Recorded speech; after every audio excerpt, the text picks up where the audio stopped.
et que j'en parlerai dans la web chronique numéro 2. Voilà, mais ce soir, bon, j'ai les informations en anglais, mais on a le temps ce soir. Ouais. C'est ça l'avantage. C'est pas rassurant ça, parce que guerre nucléaire et bactériologique. Hein, guerre nucléaire et bactériologique, il annonce, oui. C'est ça, oui. Alors, est-ce que... voilà. Donc, qu'est-ce que tu voulais aborder en premier lieu? Parce que là, c'est bien d'avoir parlé de ce web journal qui est marrant, parce que si vous regardez, vous allez le voir, il est assis sagement. C'est vraiment... J'ai fait avec les moyens du bord pour l'instant, mais je vais essayer d'améliorer, mais bon, j'ai fait avec les moyens du bord pour l'instant. Ouais. Parce qu'il faut savoir que donc ma web TV, elle existe depuis 2005, donc il y a un petit peu de publicité. C'est vrai que j'encourage les gens à cliquer sur les publicités, etc. pour aider la web TV, mais c'est vrai que je gagne absolument pas d'argent avec ça. J'ai quelque chose à côté. Voilà, c'est vraiment pour le plaisir de communiquer des informations, etc.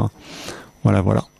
Alors tu as Willy qui arrive, attends que je le monte, il veut te parler au sujet de ton blog. Bonsoir Willy. Oui, bonsoir. Voilà, je voulais donc moi c'est Willy, je voulais réagir par rapport en fait, j'ai entendu l'invité qui parlait de son blog. Donc moi je voulais réagir là-dessus parce que moi je suis très branché informatique et tout. Et donc moi j'avais fait un webblog il y a de ça quelques années, il y a de ça 4 ans. Et en fait, c'était le premier weblog à faire du blogging vidéo, en fait. C'est-à-dire qu'au lieu de mettre des commentaires et des articles, je mettais directement des vidéos. Et je voulais voir avec l'invité ce qu'il lui il en pensait justement de toutes ces technologies qui permettent maintenant de réagir en instantané. Je parle notamment du micro-journalisme avec notamment l'iPhone et toutes ces technologies qui permettent de publier en temps direct. Comme Twitter un peu. Avec les articles qu'on retrouve sur Route 89 en fait. Publier en temps direct. Willy, vous m'entendez ? Oui, je vous entends. D'accord, parce que j'ai pas entendu le début de votre intervention parce que j'ai un petit problème de casque. Mais, alors en fait, donc mais moi c'est bon, maintenant je vous entends en fait. Ouais, il y a de ça quelques années en fait, quand il y a eu les skyblogs et tout ça. Moi, plutôt que d'écrire, j'avais eu l'idée avec le tout début de YouTube et Dailymotion de faire un blog avec directement des vidéos en fait. C'est-à-dire que plutôt que de publier des articles, je publiais des vidéos. Donc je filmais et je publiais en direct. Et ça avait eu un petit succès quoi, parce que c'était vraiment le début. Et justement le truc c'est que maintenant tout le monde a des téléphones qui sont équipés de caméras, de trucs et tout, et l'information passe directement par des sites comme Rue 89 et complètement court-circuité du système. Et donc moi je voulais avoir ton avis là-dessus, comme je vois que tu blogues pas mal en fait. Effectivement ça tombe très bien que t'appelles parce que moi pendant 6 ans j'ai géré une entreprise dans l'internet et c'était alors si je ne m'abuse en 2008 j'avais mis sur le blog de l'entreprise que je considérais en fait que le format FLV, donc Flash Vidéo, était vraiment une technologie révolutionnaire. Parce que moi, quand j'ai commencé Afternet TV en 2005, à l'époque, je faisais des vidéos en WMV, donc le format Windows Media, voilà, ouais. Et je filmais avec mon caméscope et je mettais en ligne. Donc c'était bien pour le streaming, etc. Mais il y avait beaucoup de gens aussi qui étaient éloignés de la France, qui téléchargeaient plutôt que de regarder en streaming. Et c'est vrai que depuis qu'il y a le format Flash, c'est vraiment génial, quoi, parce que tu cliques et voilà, t'as directement qui démarre directement. Oui, j'écoute, oui. Ouais, voilà, tu crois pas, toi, que justement le micro-journalisme, enfin le journalisme à portée de tout le monde, parce qu'on devient tous des journalismes indépendants quelque part, tu crois pas que c'est en train de tuer le journalisme en fait? Je dirais plutôt non, mais c'est vrai que ça permet de diffuser des informations, comme je disais tout à l'heure, qu'on n'entend pas forcément dans les grands médias. C'est ça qui est, enfin moi c'est pour ça que je regarde beaucoup de vidéos sur Internet, c'est que ça complète souvent de manière plus précise ce qu'on voit par exemple à la télévision où les sujets sont souvent abordés, je dirais de manière succincte entre guillemets quoi. Oui, et puis il n'y a pas de coupure. Oui. Et il y a Twitter aussi qui fait ça.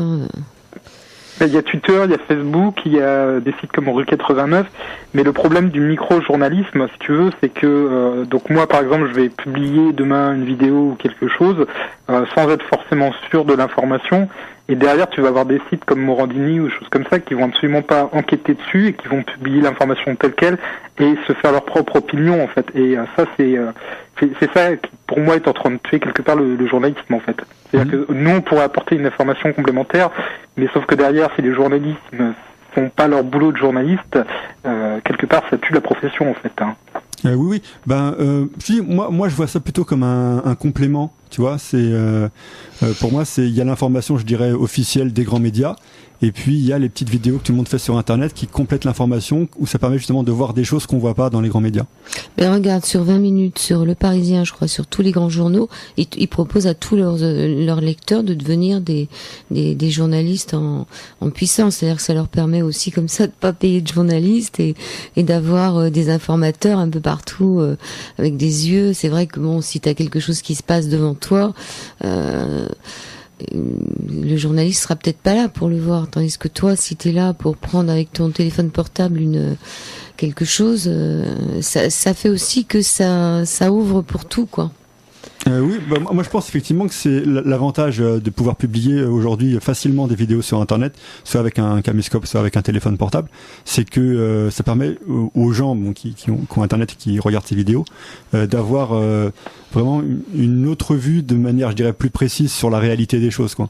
Il n'y a pas de censure en plus. Je dis pas qu'effectivement dans les grands médias peut-être on cache les grands sujets, etc. Mais souvent, enfin moi j'ai eu l'occasion, heureusement, enfin c'est une chance que je trouve, mais j'ai eu l'occasion de faire un petit peu de télévision et souvent justement à la télévision, en fonction du temps d'antenne disponible pour l'émission, t'es obligé de parler rapidement, tu vois, tu peux pas approfondir. Alors que les émissions de radio, justement, comme ce soir, on peut vraiment approfondir les sujets. Et puis si c'est pas du direct, il y a plein de coupures, ils montrent après que ce qu'ils ont envie de montrer, donc. Oui, bien sûr, il y a toujours un montage qui est effectué derrière, voilà. Donc. C'est recoupé, c'est recadré, tout à fait, ouais. Quand ça représente pas du tout la réalité, hein, des émissions de télé. Et j'ai envie de dire, au niveau de la radio, heureusement qu'il y a des radios comme IDFM, parce que je veux dire, il y a beaucoup de radios où t'as beaucoup de sélection et on va vraiment prendre la personne qui rentre bien dans le champ, la personne qui correspond à telle limite d'âge, telle chose, et n'importe qui ne peut pas s'exprimer en fait. Donc c'est clair que des émissions comme ça, c'est une bonne chose. Maintenant, c'est vrai que quand on fait de la formation, on a tendance à couper, à retailler les choses. Mais moi, ce que je trouve quand même super dommage, c'est des sites un petit peu à la Morandini où je te dis, on va prendre n'importe quelle source d'information et hop, on va là-bas. C'est tel quel et on va se permettre de commenter dessus. Enfin, ça tue complètement l'information dans ce sens-là. En fait. Bah oui et non, regarde ce qui se passait en Iran. C'est sur des téléphones portables qu'on a pu voir ce qui se passait dans les rues. Tu vois, donc oui et non. Alors, il y a quelqu'un d'autre qui intervient. T'as fini avec ta question ou... non, moi je voulais parler des médias en fait en général, quoi, avec l'invité, parce que je trouvais que c'était intéressant. Tu pourras toujours m'envoyer un mail, hein, n'hésite pas. Tu vas sur internet-tv.com et tu auras l'adresse mail contact@internet-tv.com. Et toi, t'as bossé pour quelle télé? Tu disais t'as bossé pour... Alors j'ai pas bossé, je suis juste intervenu en tant qu'invité. C'était sur France 4 et Direct 8 à la fin de l'année 2009.